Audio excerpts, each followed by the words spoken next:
Jonathan Riley entered the room to see the monster that Peterson had become. He quickly picked up a chair and threw it across the room, hitting Peterson's suit squarely on the helmet, which caused only the helmet to smash. Peterson's body remained upright. In place now of the helmet was a mess of a head. It looked as if it had been half-eaten. The head appeared soft and venerable, as if one squeeze with a hand would rinse down all that remained. All that was truly visible or recognizable of Peterson was his eyes. They stared out and did occasionally move, but without the rest of his visual expression, it was hard to understand whether there was any communication by them or not. It was a ghastly sight to behold, and even more so was when the creature slid out of the suit from the helmet. The creature was about 4 foot high. It was hard to discern which was creature and which Peterson. It had Peterson's head, but the shape of the creature's body was elongated. It appeared to be a massive body in Peterson's head. The body had a short neck, and that expanded outwards. Out of this body were the white thin tentacles which flayed still. Some of them either helped to support and move the body, although the bottom of the body seemed to trail a line of black blood, much like the trail left by a snail in the winter months. As the creature moved slowly, closer, yet still with a threatening force, I could see more clearly his body, which was like a massive blob at Peterson's. I could make out different parts of the fleshy parts of him, and some bone which may have been taken from his arms or legs. It was as if the creature had used his body like a papier-mâché model to create his very own existence. Archer came rushing in, hearing all the commotion, and reached for his weapon and fired several times, hitting the creature in the body and once the head of Peterson. The bullet seemed to penetrate the mass of flesh and then sliver through the other end, causing no finality to the creature. The mouth of Peterson, or where it should have been, started to open, and we thought we heard some kind of sound from it. We looked closer, but instead all that issued forth was a mass of blood and fleshy material. We could only deduce the creature was replacing any damaged parts and exit those out of the mouthpiece of Peterson. Archer saw for the first time Peterson's eyes, and we all noticed a change in them, as he must have recognized and identified with the appearance of his friend, Mark Archer. Archer's face appeared to turn to stone, as if he had been hit by a vehicle at some pace. His eyes were now wider open than before. They became bloodshot, and a small, long tear drew a line of pain and sadness down his face. All the colour of life had been drained of him as he saw the suffering of his friend, Noel Peterson. "What have they done to you?" he ached in a sweet, sorrowful voice, as if all the love in the world had been incinerated before his eyes. His body seemed to melt to jelly, and he outstretched his arms as if he wanted to somehow rescue Peterson, but he was beyond that. I pulled back Archer as the creature moved rapidly after its long stretch of stillness, and it caught me and started to pull me towards it. Before anyone from behind me could pull me further back, I felt my body touch its fleshy material. I could feel myself sink into it.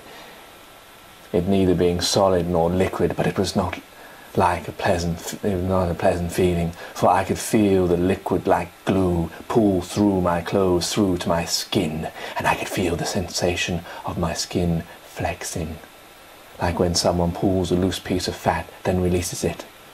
Then I felt in the side of my chest an insertion, and I could feel the substance inside my body. I screamed in agony as it must have pulled on one of my internal organs, and before I knew it, with a snap and a sheet of blood flying out of my stomach, I was pulled back by lead astronaut Mark Archer to safety. As I looked lying on the floor at the creature, I saw a sickening sight which made my whole body wince. One of the white tentacles of the creature had blood on its tip. My blood. The creature seemed to be growing in size, so, ordered by Archer, we all ran from the main chamber, sealing the door behind us. Whether the creature's size was due to it somehow taking some of my DNA, or whether it was a natural process, we were all unsure. Through the glass portal in the main chamber, we could see the creature, its thin white tentacles flaying around the walls. What are we going to do?" said Riley authoritatively to Archer. Archer, looking at his friend Peterson through the glass portal, spoke quietly and almost thoughtfully. We need to open the doors to the pressure room, and Peterson was sucked out into space. We all looked at each other when he continued to call the creature Peterson, but that thing was human no more. How? Said Riley. To get it inside is suicide. Yes, I know, came the slow response from Archer. I got a better idea. All the cables that run into the main chamber come through here also, I said.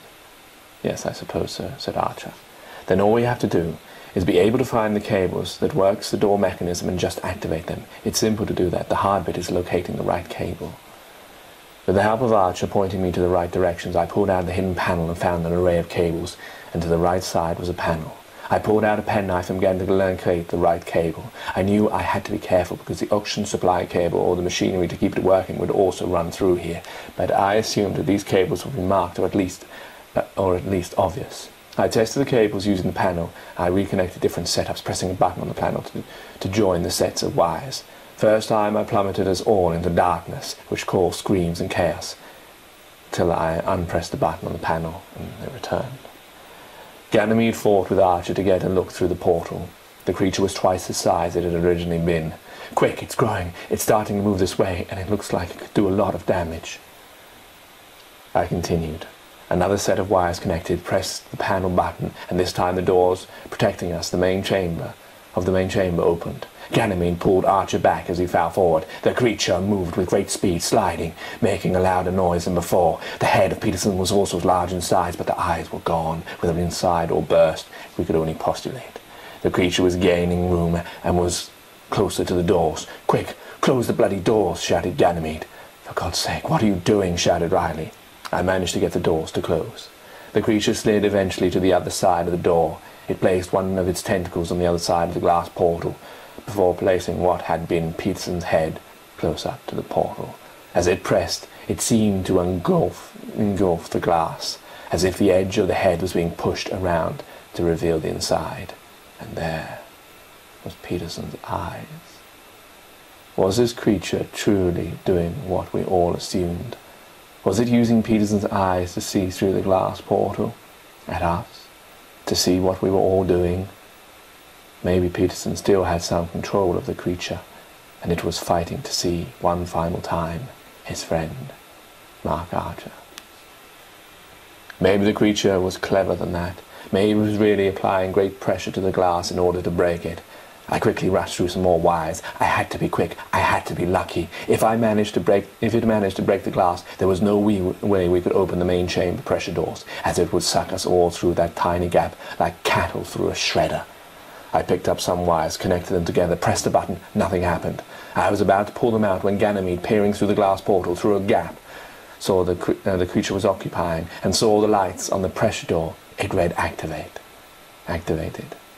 The door opened, then the outer door, and the creature was being pulled outwards. But as this pressure asserted itself on the struggling creature, what we didn't take into consideration was the pressure it would also assert on the ship, for it started to shake violently. I couldn't close the pressure doors until the creature was destroyed or sucked out, but it was holding on with its tentacles and using its body mass to wedge itself on the walls. Either the creature would be killed or the capsule would be destroyed, with all of us in it.